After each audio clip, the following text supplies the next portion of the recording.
G Suite Education est un outil de travail en ligne. Je vais donc utiliser un navigateur comme Firefox ou Google Chrome pour m'y connecter. On y trouve entre autres le Drive contenant diverses applications qui permettent de faire du traitement de texte, du tableur, du diaporama, du dessin et bien d'autres choses.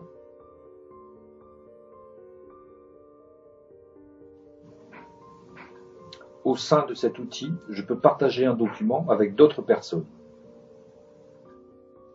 Mon partage peut se faire en modification, toute personne peut modifier à loisir le document, ou en lecture seule, pas de modification possible pour les autres collaborateurs.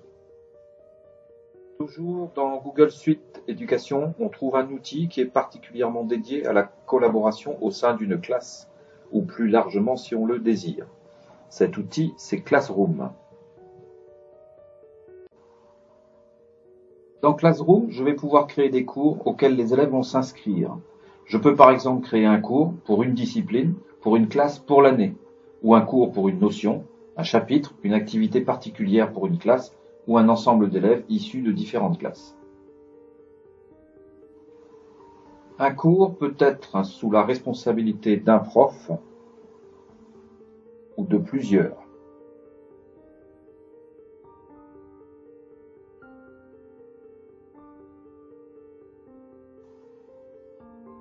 Dans un cours, j'ai à ma disposition 3 rubriques. La rubrique élèves, où je retrouvais la liste de mes élèves et le code d'inscription au cours. La rubrique à propos, où je vais pouvoir mettre à disposition de mes élèves des ressources. Et enfin, la rubrique flux. Dans la rubrique flux, je vais pouvoir créer une annonce ou une question ou un devoir. Je peux aussi réutiliser une annonce, une question ou un devoir qui a été précédemment créé dans un autre cours. Tous les documents créés dans G Suite Education peuvent être partagés. Plusieurs personnes peuvent donc intervenir sur le même document et ainsi collaborer pour la réalisation de celui-ci. On peut aussi visualiser les différentes étapes de création. En utilisant le partage et les commentaires, je peux individualiser le travail d'un élève et suivre sa progression.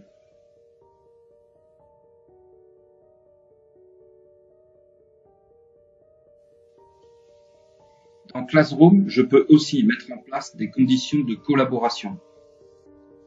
Par exemple, je crée une question qui permet à l'ensemble des élèves qui vont y répondre de visualiser les réponses de leurs camarades.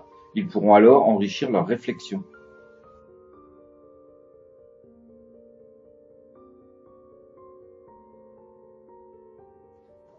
Au sein d'un cours, j'autorise les différents intervenants, profs et élèves, à déposer des documents et à faire des commentaires. Le groupe constitue ainsi ses propres ressources.